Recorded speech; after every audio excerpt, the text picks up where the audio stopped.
नमस्कार बच्चों, ये रसखान के द्वारा रचित जो है कवित्व है। ये कक्षा 10 पाठ 3 है। ये रसखान द्वारा रचा गया है। ये भगवान श्री कृष्ण के परिप्रेक्ष्य में लिखा है इन्होंने। ये पहले मुस्लिम कवि हैं जिन्होंने वैष्णव धर्म को अपनाया है। और रसखान का प्रारंभिक नाम सैयद इब्राहिम था। रसखान का जो नाम था पहला यानी पूर्व नाम इनका वो सैयद इब्राहिम था। और इनके हम जन्म की अगर बात करते हैं तो 1548 ईस्वी 1548 ईस्वी में हुआ था। और अन्य जन्म जो है इनका 1533 ईस्वी माना जाता है, मतलब अन्य लोगों के बताए पर। अन्य जन्म स्थान की बात करें तो जन्म स्थान की बात करते हैं तो दिल्ली है माना जाता है इनका जन्म स्थान। और अन्य जन्म स्थान पिहानी हरदोई उत्तर प्रदेश माना जाता है। पिहानी हरदोई के पास उत्तर प्रदेश राज्य में है। लेखन विधा इनका है कवित्व। लेखने की जो विधा है इनकी कवित्व है। भाषा शैली की बात करते हैं तो भाषा ब्रजभाषा में इन्होंने अपनी रचनाएं की हैं। शैली की बात करते हैं सरल और परिमार्जिक शैली को अपनाया है इन्होंने। इनकी अगर रचनाएं की बात करते हैं तो सुजान, रसखान, प्रेम वाटिका आदि हैं। निधन इनका सन 1628 ईस्वी में हुआ था। साहित्य में अगर स्थान की बात करते हैं तो भक्त कवियों में ऊंचा स्थान प्राप्त है इनको। चलिए, रसखान ग्रंथावली से लिया गया है। रसखान ग्रंथावली से लिया गया है ये कवि। कहाँ से लिया गया है? रसखान ग्रंथावली से। रसखान ग्रंथावली से ये लिया गया है। इसको हम पढ़ते हैं। ये गेट पद है, इसको लय में पढ़ेंगे, फिर इसके बाद इसको अर्थ को देखते हैं। इसमें रस क्या है वो भी देखेंगे, अलंकार क्या है वो भी देखेंगे। देखें, गोरज विराजे भाल लहलही बन माल गावे गया पाछे ग्वाल गावे मृदवानी रे।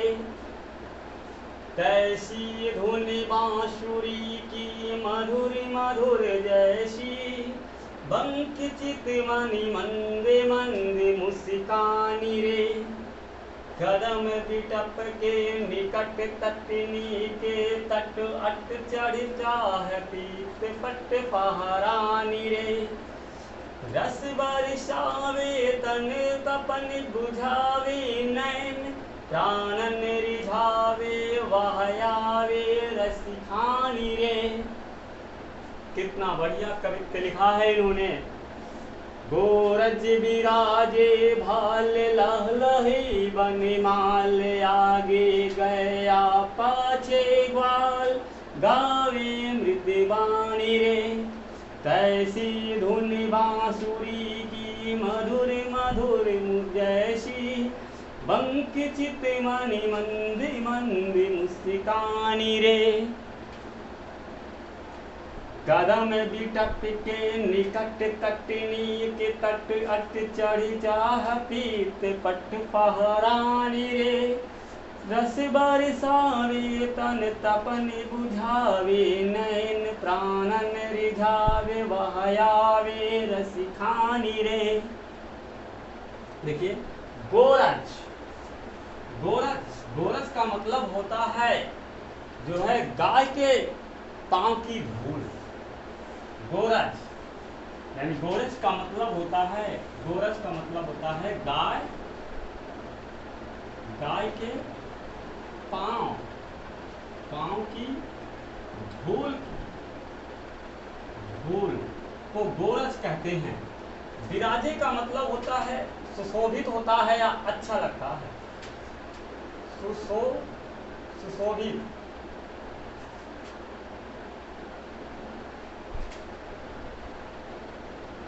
सुशोभित होता है। भाल का मस्तक होता है भाल। भाल का मतलब होता है माथा। माथा लहलही बनमाल, और गले में जो है माला। लहलही मतलब सुशोभित होती है, अच्छी लगती है। आगे गया पाछे ग्वाल गावे नृत्य बानी रे। आगे आगे गैया हैं और गैयों के पीछे ग्वाल वाल हैं जो मधुरता में गा रहे हैं, मधुर आवाज में, मधुर स्वर में गीत गा रहे हैं। मृद का मतलब होता है मधुर। मृद का मतलब होता है मधुर। जैसी धुनी बांसुरी की मधुर मधुर जैसी, उसी प्रकार गा रहे हैं जिस प्रकार की ध्वनि बांसुरी में हो रही है, वैसे उनकी भी आवाजें निकल रही हैं। धुनि, धुनि का मतलब होता है आवाज। आवाज, धुनि का मतलब होता है आवाज। यहाँ पर उपमा है जैसी और तैसी। सा सी से जहां पर ये शब्द आते हैं वहां पर उपमा मान लिया जाता है। यहाँ पर उपमा, उपमा अलंकार, अलंकार है।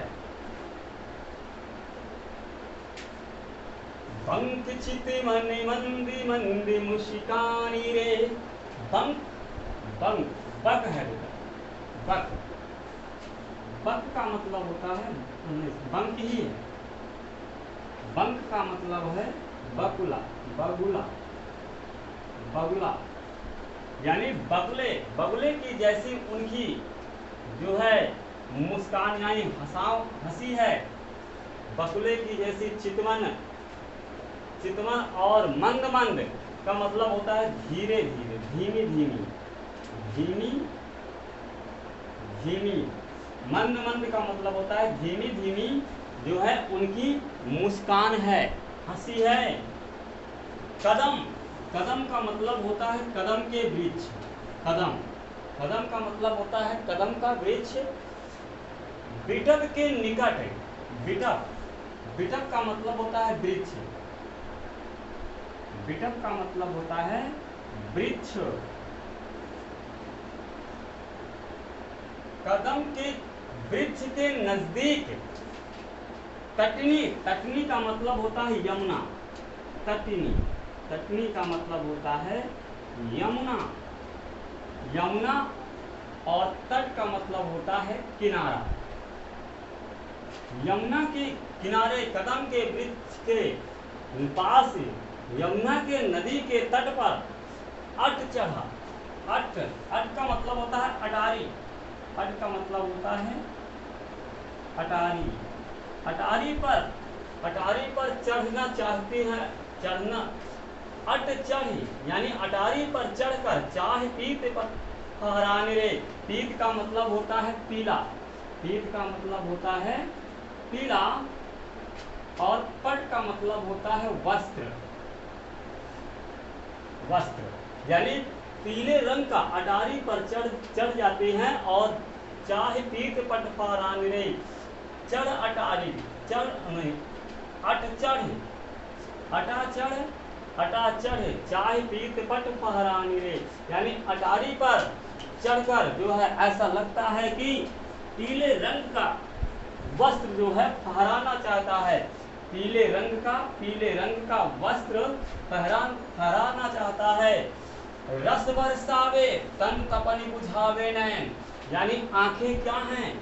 रस यानी आनंद की वर्षा करते हैं। यहाँ पर रस का मतलब हो जाएगा आनंद। आनंद की वर्षा करते हैं। बरसावे का मतलब वर्षा करते हैं। तन तपनि बुझावे, तन का मतलब होता है शरीर। तन का मतलब होता है शरीर। और शरीर की जो है तपन को जो है बुझाते हैं उनके नैन मतलब आँख। नैन का मतलब आँख, उनकी आंखें जो है आनंद देती हैं और जो है शरीर की तपन यानी जलन को जो है बुझाती हैं। प्राणन रिझावे यानी प्राणन रिझावे, रिझावे का मतलब होता है प्रसन्न करती हैं। रिझावे रिझावे रिझावे का मतलब होता है प्रसन्न, प्रसन्न करती हैं, प्राणों को प्रसन्न करते हैं, करने वो आते हैं रसखान यानी कृष्ण। कृष्ण जो है रसखान का यहाँ पर मतलब है, कृष्ण से तात्पर्य करेंगे कि जो है कृष्ण जी जो है प्राणों को यानी आनंद की वर्षा करने और शरीर की जो है जलन को बुझाते हैं उनके नयन, और प्राणों को प्रसन्न करते हैं, प्राणों को प्रसन्न करने वो आते हैं श्री कृष्ण जी। ये थी रसखान के द्वारा रचित जो है कवित्व, जो रसखान ग्रंथावली से लिया गया है। ये कक्षा 10 पाठ 3 और जो पाठ 3 में संकलित किया गया है। देखिए, गोरस का मतलब होता है गाय के धूल, गाय के पैरों की धूल, गोरज। विराजे का मतलब होता है सुशोभित होता है। भाल का मतलब होता है मस्तक, अर्थात मस्तक पर जो है यानी माथे पर गाय की पाँव की धूल जो है अच्छी लगती है, सुशोभित होती है, और लहलही बनमाल और बनमाल जो है अल्लाह सुशोभित होती है। आगे गैया पाछे ग्वाल यानी आगे आगे गैया हैं, पीछे पीछे ग्वाल हैं, और मृदु यानी मधुर स्वर में गीत गाते हैं।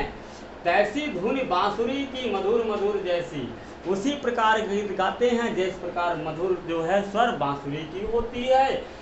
बंक चितवन मंद मंद मुस्कान रे, उनकी चितवन कैसी है, उनकी चितवन जो है बगुले की नजर के समान है, और मुस्कान है धीरे धीरे मुस्काने वाली। कदम बिटप के निकट तटनी के तट, यानी कदम के वृक्ष जो है तटनी के तट के किनारे, तटनी के मतलब यमुना के तट के किनारे हैं, निकट हैं। अटा चढ़ चाहे तीत पट फहरान रे, अटा मतलब अटारी पर चढ़ जाती हैं और ऐसा लगता है कि पीले रंग का वस्त्र फहराना जो है चाहता है। रस बरसावे तन तपनी बुझावे नैन, यानी रस का मतलब आनंद की वर्षा करने और जो है तन यानी शरीर की तपन यानी जलन को बुझाने के लिए बुझाते हैं उनके नैन। और प्राणन रिझावे वह आवे रस खानी रे, और प्राणों को प्रसन्न करने यहाँ कृष्ण जी आते हैं। अगले चैप्टर के लिए हम फिर मिलते हैं। नमस्कार।